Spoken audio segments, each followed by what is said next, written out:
Durante siglos nos han contado una versión pulida y amigable de la fe.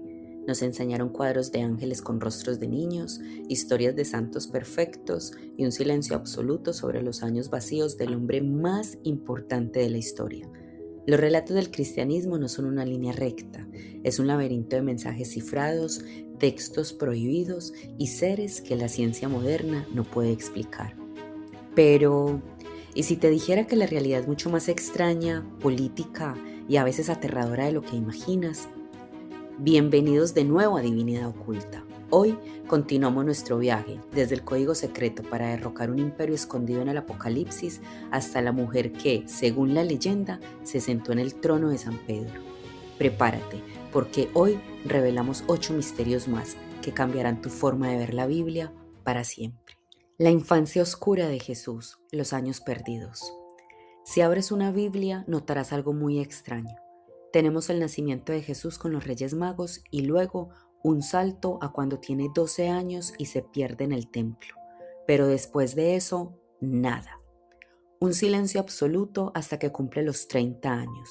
¿Dónde estuvo? ¿Qué hizo el hombre más influyente del mundo durante casi 2 décadas? Este es el misterio de la infancia oscura o los años perdidos de Jesús. La versión oficial dice que se quedó en Nazaret trabajando como tectón.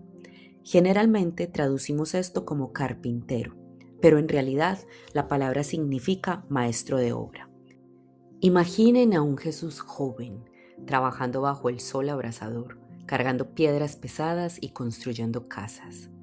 Durante 18 años, el Hijo de Dios vivió como un hombre común, aprendiendo lo que es el cansancio, el sudor y el esfuerzo de ganarse el pan. Pero, ¿por qué la Biblia no cuenta nada de eso? Para muchos expertos, este silencio es un mensaje en sí mismo.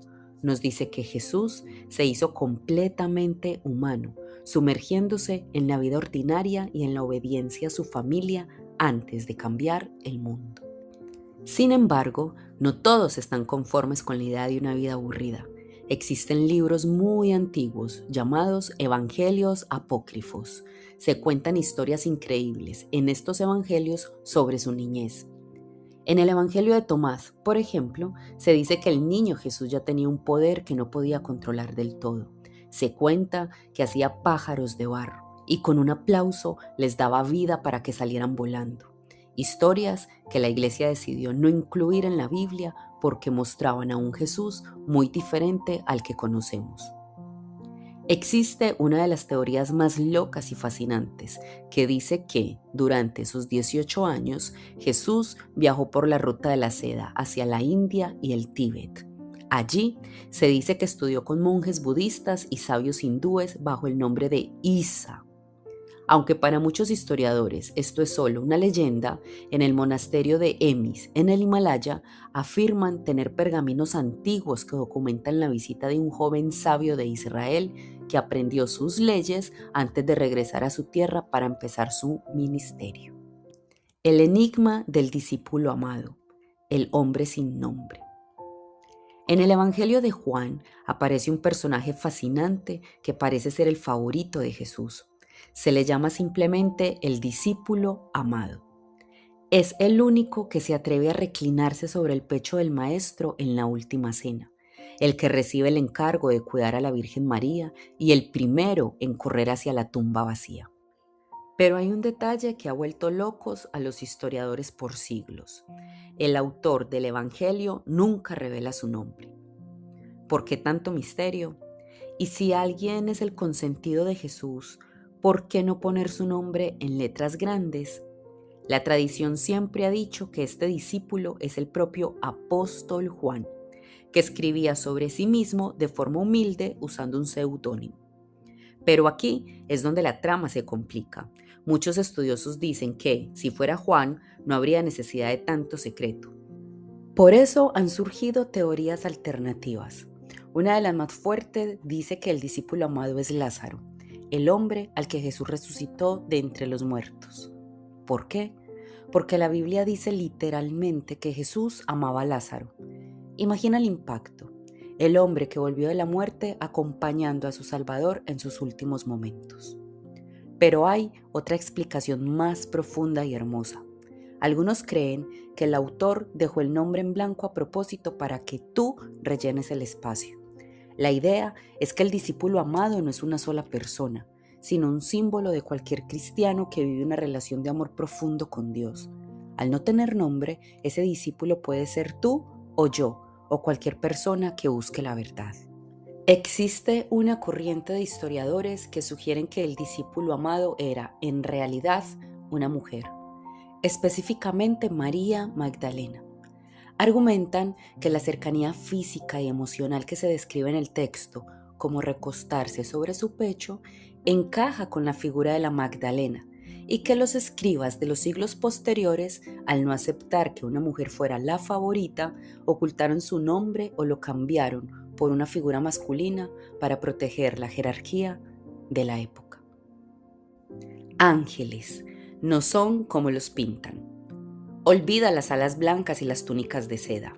Si hoy te encontraras con un ángel real, según las descripciones bíblicas, lo más probable es que tu primer instinto fuera gritar de terror.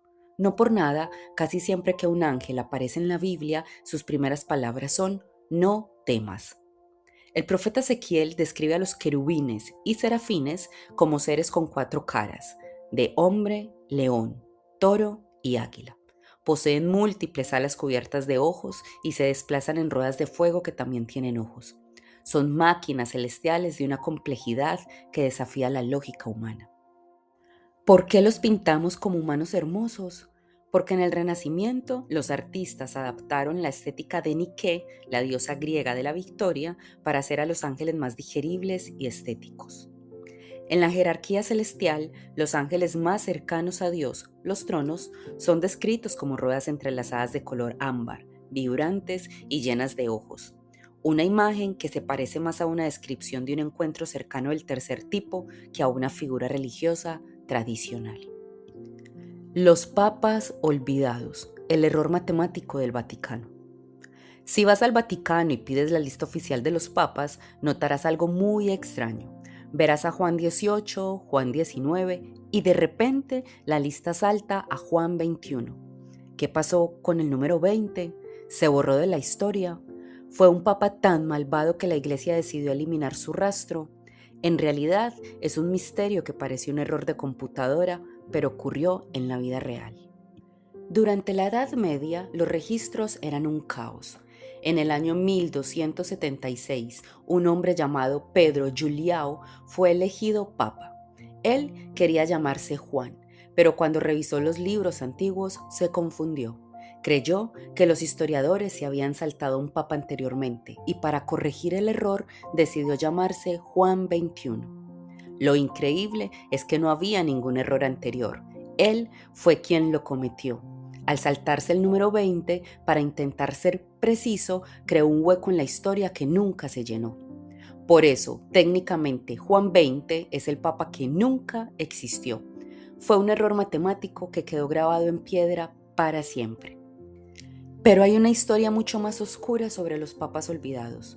Durante siglos, corrió el rumor de que en el año 855 una mujer logró engañar a todos. Se dice que se disfrazó de hombre, escaló posiciones gracias a su brillante inteligencia y llegó a ser elegida como la papisa Juana. Según la leyenda, su secreto se mantuvo oculto hasta que en medio de una procesión por las calles de Roma ocurrió lo impensable. La papa se puso de parto frente a toda la multitud. El escándalo fue tan grande que supuestamente la iglesia borró su nombre de todos los libros y cambió las rutas de las procesiones para no pasar nunca más por el lugar donde ocurrió el nacimiento. Se dice que tras el incidente de la papisa Juana, la iglesia inventó un ritual muy extraño. Los nuevos papas debían sentarse en una silla con un agujero en el asiento, llamada la sella stercoraria. El joven diácono tenía que meter la mano y verificar físicamente que el nuevo papa fuera hombre, gritando después, «Mas novis est», es varón. Aunque la iglesia hoy dice que esto es solo una leyenda urbana medieval, las sillas con el agujero existen y se pueden ver hoy mismo en los museos vaticanos. Los Nefilim. ¿Hubo gigantes reales sobre la tierra? En el libro de Génesis, justo antes de que se mencione el famoso diluvio de Noé, aparece un versículo que ha dejado a los estudiosos sin dormir por siglos. Habla de los Nefilim. La Biblia los describe como los gigantes que habitaban la tierra en la antigüedad, seres de una fuerza descomunal y una fama terrible. Pero, ¿de dónde salieron estos colosos? Aquí es donde la historia se pone extraña. El texto dice que los hijos de Dios vieron que las mujeres humanas eran hermosas y se casaron con ellas. De esa unión, que no debería haber ocurrido, nacieron los Nefilim.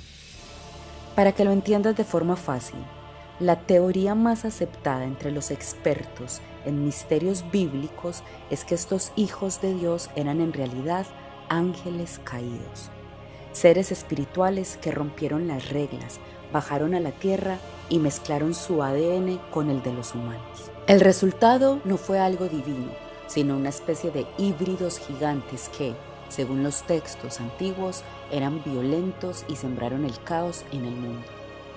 Mucha gente se pregunta, ¿por qué Dios mandaría un diluvio para acabar con casi toda la humanidad? Algunos investigadores sugieren que el diluvio no fue solo por la maldad del hombre, sino para limpiar el código genético de la humanidad. Se dice que los Nefilim estaban corrompiendo la raza humana y que Noé fue elegido porque era perfecto en sus generaciones, lo que muchos interpretan como que su ADN aún estaba puro y sin rastros de estos gigantes. En el libro de Enoc, un libro que fue sacado de la Biblia oficial, pero que es muy antiguo, se dice que estos gigantes eran tan grandes que los humanos ya no podían alimentarlos, y los Nefilim empezaron a devorar a las personas. Pero lo más inquietante es esto. La Biblia dice que hubo gigantes antes y después del diluvio. ¿Cómo sobrevivieron? Algunos dicen que los genes quedaron ocultos, y eso explicaría por qué, siglos después, apareció un tal Goliat, que medía casi 3 metros de altura. El Evangelio de Judas. ¿El traidor fue en realidad el héroe? Si hay un nombre que todo el mundo asocia con la maldad, es el de Judas Iscariote. Nos enseñaron que vendió a su mejor amigo por unas cuantas monedas de plata. Pero en el año 2006, el mundo se quedó helado cuando salió a la luz un libro que llevaba oculto casi 2000 años, el Evangelio de Judas. Este papiro no dice que Judas fuera un traidor, dice algo mucho más loco. Jesús mismo le pidió que lo entregara. Para entender esto hay que saber que en aquel tiempo existía un grupo llamado los gnósticos. Ellos no veían el cuerpo humano como algo bueno, sino como una cárcel. Para ellos, el alma era como un pájaro atrapado en una jaula de carne y hueso. En este texto, Jesús le dice a Judas algo que suena a misión secreta. Tú vas a ser más importante que todos los demás, porque tú vas a ayudarme a deshacerme de este cuerpo que me tiene atrapado. En otras palabras, Judas no estaba traicionando a Jesús, le estaba haciendo el favor más grande y doloroso de su vida, ayudarlo a morir para que su espíritu pudiera ser libre. Hay una parte del texto que es súper extraña. Dice que Jesús se reía de los otros discípulos mientras ellos rezaban. ¿Por qué? Porque Jesús sentía que los demás apóstoles estaban rezándole al número equivocado. Ellos creían que le rezaban al Dios máximo, pero según este libro le rezaban a un demiurgo. Imaginen al demiurgo como un jefe intermedio, un dios de segunda categoría que creó este mundo lleno de dolor por error. Solo Judas sabía que el verdadero Dios estaba mucho más allá y por eso Jesús solo confiaba en él. Este documento es un milagro de la arqueología. Antes de que los científicos pudieran leerlo, el papiro estuvo dando vueltas por el mercado negro y terminó guardado en una caja de seguridad en Nueva York. Como nadie lo cuidaba, el papel se estaba deshaciendo. Se rompió en 1000 pedazos y los expertos tardaron años en armar este rompecabezas de sombras. Si se hubieran tardado un poco más en rescatarlo, esta versión de la historia se habría borrado para siempre. El enigma de la sábana santa. Imagina que entras en una habitación oscura y encuentras una sábana de lino vieja. A simple vista parece tener manchas borrosas de sangre y suciedad. Pero cuando le tomas una foto y miras el negativo, aparece un rostro humano perfecto, con una mirada que te atraviesa el alma. Eso es la sábana santa de Turín, el objeto más estudiado de la historia y para muchos el misterio más grande de la ciencia. Lo que hace que esta tela sea una locura no es solo que tenga la imagen de un hombre, es cómo está hecha esa imagen. Verán, los científicos la han analizado con microscopios, láseres y químicos y han llegado a una conclusión que pone los pelos de punta. La imagen no fue pintada. No hay rastro de pincel, ni de tinta, ni de colorantes. Es como si la imagen se hubiera quemado o impreso en la superficie del lino en una fracción de segundos. Para que lo entiendas mejor, es como si el cuerpo que estaba envuelto en esa tela hubiera soltado un flash de energía tan potente que dejó su silueta grabada, igual que el sol quema tu piel en verano, pero de forma instantánea y perfecta. Lo más impactante es que la sábana funciona como un informe médico detallado. El hombre de la tela tiene heridas de clavos en las muñecas, no en las palmas, como muestran las pinturas, marcas de una corona de espinas en toda la cabeza y 120 latigazos que coinciden exactamente con el tipo de látigo que usaban los romanos. Es un retrato exacto en 3D de lo que la Biblia describe que le pasó a Jesús. En 1898, un fotógrafo llamado Secondo Pia le tomó la primera foto a la sábana. Cuando reveló la placa, casi se desmaya. El negativo de la foto se veía como un positivo. Esto significa que la sábana santa es técnicamente un negativo fotográfico, creado 1800 años antes de que se inventara la fotografía. ¿Cómo pudo alguien en la Edad Media o en la Antigüedad crear algo que solo se puede entender con tecnología moderna? Hasta hoy nadie ha podido replicarlo.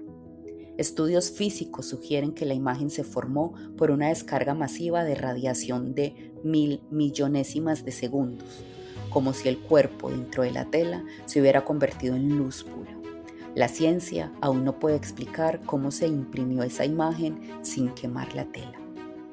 El misterio de la letra J, el nombre que Jesús nunca escuchó. Si hoy viajaras en el tiempo, 2000 años atrás, a las calles de Jerusalén y gritaras el nombre Jesús, lo más probable es que nadie se diera la vuelta para mirarte, ni siquiera el propio Jesús. ¿Cómo es esto posible? Porque aunque te suene a locura, la letra J no existía en el tiempo de la Biblia. Piénsalo por un segundo. En hebreo, en griego y en latín original, los idiomas en los que se escribió la historia sagrada, la letra J simplemente no estaba en el alfabeto. Es una letra bebé en la historia del mundo. El verdadero nombre del maestro era Yeshua, pero ¿cómo pasamos de Yeshua a Jesús? Fue como un juego del teléfono descompuesto que duró siglos. Primero, los griegos no tenían el sonido CH, sh, como cuando mandas a callar a alguien. Así que lo cambiaron por una S y lo llamaron Jesús. Luego, los latinos lo llamaron Jesús.